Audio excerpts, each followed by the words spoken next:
என்னோட பேர் விவேகானந்தன், குன்றத்தூர்லேருந்து வரேன். இப்போ பார்த்தீங்கன்னா நம்ம சாதாரணமாக பார்க்கும்போது மனுஷன்லேருந்து இந்த இயற்கையோட படைப்புலேருந்து இந்த பிரபஞ்சத்திலேருந்து எல்லாத்தையும் பார்க்கும்பொழுது இந்த மதத்தில் சொன்னாங்க அந்த மதத்தில் சொன்னாங்க இல்லாமல் நம்ம பகுத்தறிவுக்கு உட்பட்டு இந்த இயற்கையெல்லாம் பார்க்கும்பொழுது இந்த இயற்கையும் இந்த பிரபஞ்சத்தெல்லாம் படைச்ச இறைவன் எவ்வளவு சக்தி வாய்ந்தவரா எவ்வளவு பெரியவரா இருக்கணும்ன்றதை நம்ம பார்க்குறோம். இது இந்து மதத்தில் சொன்னாங்க, கிறிஸ்தவ மதத்தில் சொன்னாங்க, இஸ்லாம் மதத்தில் சொன்னாங்கலாம் இல்லை. என்னுடைய பகுத்தறிவுக்கு உட்பட்டு நான் இதை பார்க்குறேன். அப்போ இந்த பிரபஞ்சத்தை படைச்ச இறைவன் எவ்வளவு சக்தி வாய்ந்தவரா இருக்கணும்ன்றதை நான் உணர்றேன். அப்படி இருக்கும்பொழுது இப்போ இஸ்லாம் மதத்தில் நீங்க என்ன சொல்றீங்கன்னா, இப்படி தொழுகணும், இறைவனை இப்படி தொழுகணும், 5 வேளை தொழுகணும், ரமலான் நோன்பு வைக்கணும், பிறை பார்த்து நோன்பு வைக்கணும், பிறை பார்த்து நோன்பு திறக்கணும், இந்த பிறை அப்புறமா நோன்பு விட்டுறணும், அப்படிலாம் நீங்க சொல்றீங்க. இதெல்லாம் இஸ்லாம் மார்க்கத்தில் சொல்லப்பட்டிருக்குன்னு சொல்றீங்க. இப்போ இவ்வளவு கோடானு கோடி அற்புதங்கள் அடங்கிய இந்த பிரபஞ்சத்தெல்லாம் படைச்ச இறைவன் மனிதர்கள் இந்த பிரபஞ்சத்தோடு கம்பேர் பண்ணும்போது மனிதன்ற ஒரு சாதாரண ஒரு விஷயம் ஒன்றுமே இல்லை. இப்படிப்பட்ட அதிசயங்கள் உள்ள இந்த பிரபஞ்ச படைத்த இறைவன் மனிதர்கள் தங்களை வணங்கணும் அப்படின்னு எதிர்பார்ப்பாரா? ஏன் அதுவும் இல்லாம அப்படி வணங்கணும்னு மட்டும் சொல்லாம இந்தந்த முறைகள்லாம் வணங்கணும், இப்படிதான் தொழணும் அப்படின்னு சொல்லி இருக்கிறதா நீங்க சொல்றீங்க. அப்படி இருக்கும் பொழுது இவ்வளவு கோடானு கோடி அற்புதங்களோட உள்ளடக்கி இந்த படைச்ச இறைவன் இப்படிதான் தொழணும்ன்ற எப்படி சொல்லியிருப்பாரு அப்படிதான் கேள்வி. அவங்க என்ன கேட்கிறாங்கன்னா, இறைவன்கிறவர் பயங்கரமான ஆற்றல் மிக்கவர், அவருடைய சக்தியை நம்ம உலகத்துல பார்க்கிறோம். அண்ட சராசரங்களை எல்லாம் படைத்து நிறைய அதிசயங்களை எல்லாம் செய்த ஒரு இறைவன் அவரை வணங்கணும்னு நம்மள்ட்ட எதிர்பார்ப்பாரா? அவரே நம்ம வணங்கணும், அவ்வளவு பெரிய கடவுளை போய் வணங்கணும்னு அவர் எப்படி எதிர்பார்ப்பாரு, அவர் எப்படி சொல்லுவாரு அப்படிங்கிறது தான் அவங்களுடைய கேள்வி. இறைவனை ஏன் அவரையே வணங்கணும், அவரையே நம்மள்ட்ட அதை வேண்டணும், அதையே நம்மள்ட்ட எதிர்பார்க்கணும் என்கிறது தான் அந்த கேள்வியுடைய கருத்து. முதல்ல நம்ம வழங்கிக் கொள்ள வேண்டும், இறைவன் நமக்கு சில கட்டளைகளை போடுறாருன்னு சொன்னா அவருக்கு தேவைங்கிறதுக்காக அந்த கட்டளை போடுறது கிடையாது. அப்படி போட்டா இந்த கேள்வி வரும், நம்ம போய் வணங்கினாத்தான் கடவுளுக்கு மரியாதை கூட, ஒருவருமே வணங்கலைன்னா அவருக்கு மரியாதை இல்லாம போயிடும், அவருக்கு அதிகாரம் இல்லாம போயிடும், அவருக்கு சக்தி எல்லாம் போயிடும் அப்படிங்கிறதுக்காக இந்த வணக்கத்தை இஸ்லாம் நமக்கு சொல்லவில்லை. இஸ்லாம் என்ன சொல்லுதுன்னு சொன்னா, நீங்கள் கடவுளை இந்த முறையில் வணங்கினால் நீங்கள் இறைவனை அஞ்சக்கூடியவர்களாக இருப்பீர்கள்.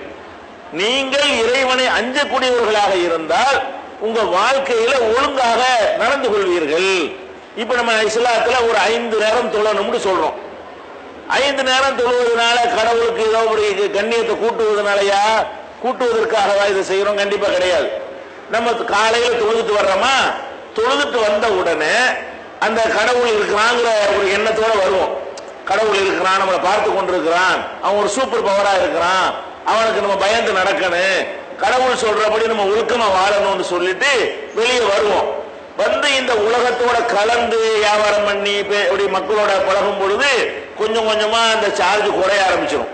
குறைய ஆரம்பிச்ச உடனே இன்னொரு போய் மத்தியானத்துல ஒரு பிரேயர் பண்ணிக்கிட்டோம்னு சொன்னா மறுபடியும் அந்த ஒரு புதுப்பித்த மாதிரி நம்மளே என்ன செய்வோம், இறைவன் பயந்து நடக்கணும் அப்படின்னு ஒரு 5 தடவை நம்ம உலகத்துல பகல் நேரங்கள்ல ஒரு 5 தடவை தொழுகையை நடத்தும் பொழுது அதுக்கு இடைப்பட்ட நேரங்கள்ல நம்ம கடவுள் பயம் உள்ளவர்களாக வாழ்வோம்.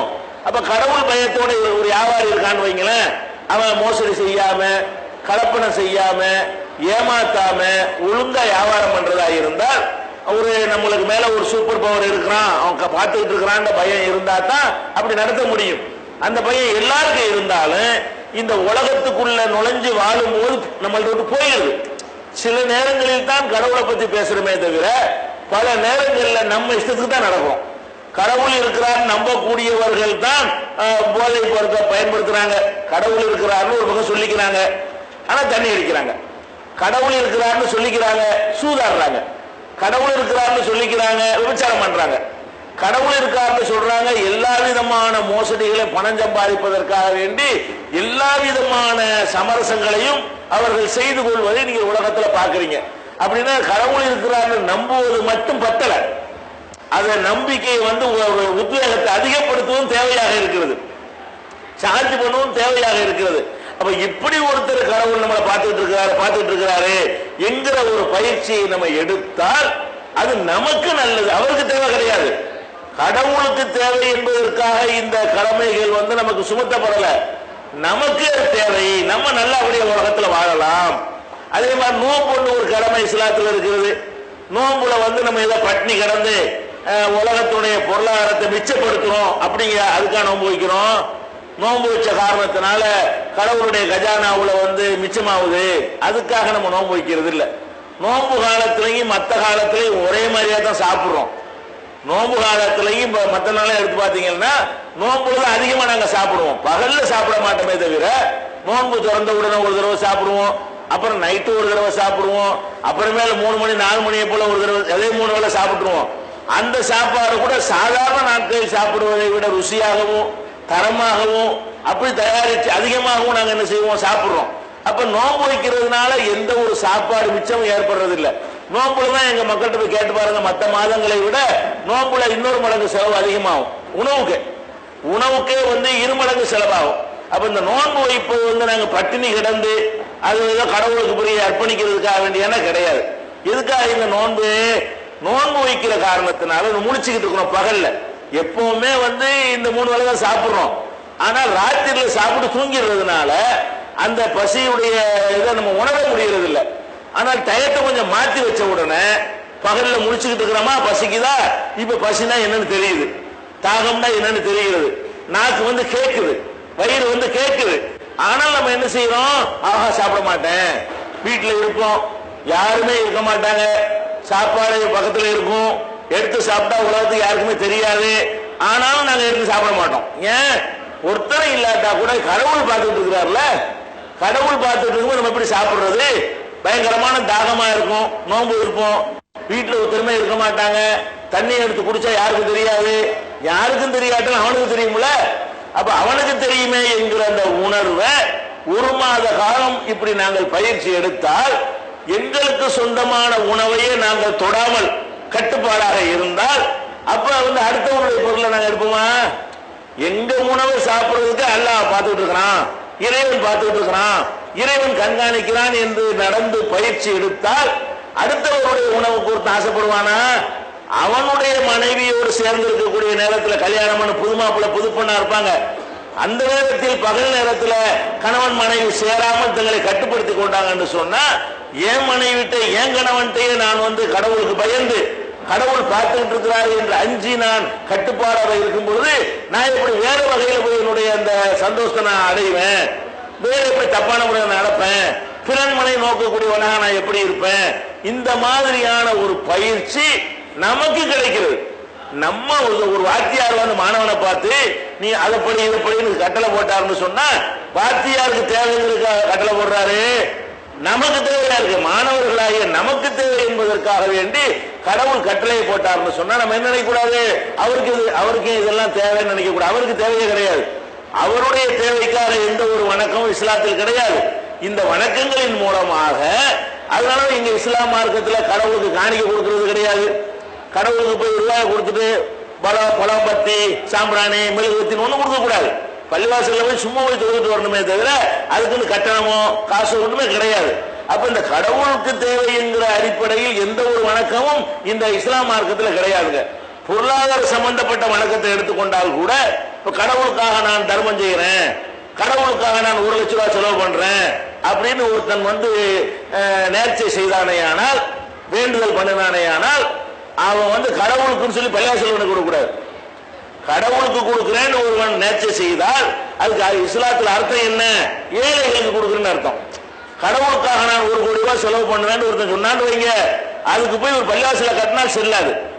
கடவுளுக்குன்னு எதை நீங்க செய்வதாக முடிவெடுத்தாலும் அதுக்கு சொந்தக்காரங்க ஏழைகள். அப்ப கடவுளுக்கு நான் 1 லட்சம் ரூபாய் கொடுப்பேன்னா ஏழைகளுக்கு 1 லட்சம் ரூபாய் பங்கிட்டு கொடுக்கணும்.